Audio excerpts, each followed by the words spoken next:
Ես իմ անձնական օրինակով ասեմ, որ երբ անկախություն հանրաքվեի ճանապարհով ասպարեզի չանք, մեր ժողովրդի համար, ոչ թե մեզ համար, ինձ հաճախ ասում են, սա կոմունիստ է, սա KGB-ի գործակալ է, ասում են բոլորը բարով գան։ Նրանք գալիս են անկախություն հանրաքվեի ճանապարհի համար։ Հիմա մենք էլ այսօր տեսնում ենք դրված որոշակի խնդիր։ Տխրագույն երևույթներից մեկն այն է, որ մենք պղծում ենք ազգային բառը։ Օրինակ ազգային ժողովը պիտի լիներ ազգային հույզերն արտահայտող եւ այլն, բայց վերջին 7 տարում ազգային ժողովը դարձել է ապազգային ժողով։ Սա նույնպես բացասական երևույթ է, պիտի նկատի ունենանք եւ ուզում եմ կարևորից խոսել։ Հետևանքների մասին խոսել ամենահեշտ գործն է։ Մենք բոլորս զոհնենք սահմանադրական դավադրության։ Եվ որևէ մեկի հատկապես նշել չեմ ուզում, բայց 2015 թվականին ես ասել եմ, երբ դուք ժողովրդին զրկեցիք իշխանության տարանջատման սկզբունքով սահմանադրություն ունենալուց, երբ ժողովուրդը պիտի ընտրի պարլամենտական մեծամասնություն եւ հետո դա էլ նշանակի մեկին ու դառնան մեկ թիմ, այսինքն հիմնական գործադիր եւ օրենսդիրի միջև իրար վերահսկելու կարողականությունը վերացրինք։ Եվ քանի որ դա արվել էր մեր տված բացարձակ ժողովրդավարության սահմանադրության նախագիծը մերժելով, բնականաբար պիտի ունենար շատ ծանր հետևանքներ։ Այն ժամանակ ահավոր է գրել էի, երբ վաղը մաս երկիրը տալու կլինեք թշնամուն, այն ժամանակ կհիշեք, թե ինչի մասն էի ասում։ Այժմ ուզում եմ մի փոքր առարկայական խոսել, որովհետև մենք այսօր այստեղ ենք արված առաջարկությունը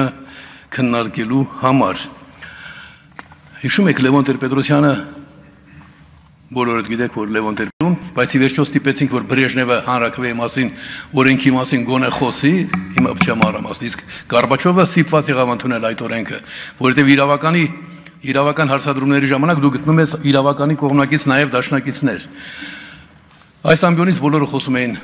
ազգային խայտարակության հեռացման մասին, շատ ճիշտ են, բայց դա ընդամենը հետևանք է, հետևանքի վերացում։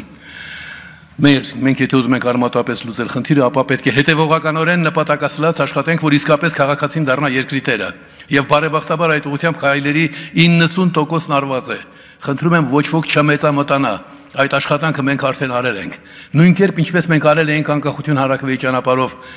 նպատակի իրականացումից առաջ, պատրաստել բերել էինք, մի կերպ համոզեցինք, որ Ղարաբաղ կոչված կոմիտեն, որ Արցախի հետ ոչ մի կապ չուներ, ցույց տվեց ամբողջ ժամանակը։ Միայն մի փաստ բերեմ, արցախցիները ունեին մեր ներկայացուցչական մարմնում ներկայացուցիչներ, բայց նախագահական ընտրություններին չգիտես ինչու արցախցիներին թույլ չտրվեց մասնակցել նաև ուրեմն եւ նախագահական ընտրություններին եւ հանրաքվեին։ Դա ցույց էր տալիս, որ իշխանության եկած Ղարաբաղ կոմիտեն Արցախի հետ ոչ մի կապ չունի։ Ուրեմն մենք պիտի մեզնից կախված ամեն բան անենք, որպեսզի տեսեք Լևոն Տեր-Պետրոսյանն էր ասում։ Ես անաչառ եմ մարդկանց հանդեպ։ Լևոն Տեր-Պետրոսյանն ասում էր այնպեսի բացասական ժառանգություն է թողել, որ շատ դժվար է լինում հաջորդ իշխանավորի համար։ Ես պատկերավորին բառերով եմ ասում։ Այդ դժվարությունից ազատվելու համար, ձերբազատելու համար մեր ապագա հուսով եմ արտարամիտ իշխանություններին մենք պետք է ոչ թե խոսենք Նիկոլ Փաշինյան հանցագործին, կոռուպցիոն հանցախմբի ղեկավարին հեռացնելու, այլ բանտ տանելու մասին։ Ես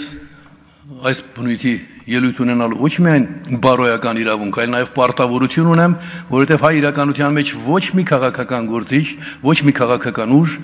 այնքան ձայն չի ստացել իր արդեն իրականություն դարձած ռազմավարական ծրագրի համար, որքան ես եւ իմ ընկերները։ Նրանք ովքեր կենթանի չեն, նրանց հիշատակն արդարացնելու համար մենք պարտավոր ենք հետևողականորեն աշխատել այն ուղղությամբ, որ ազգային խայտառակությունն ու պղծությունը ստանա իր արժանի պատիժը, այլապես մենք ապագա չունենք։ Շնորհակալություն։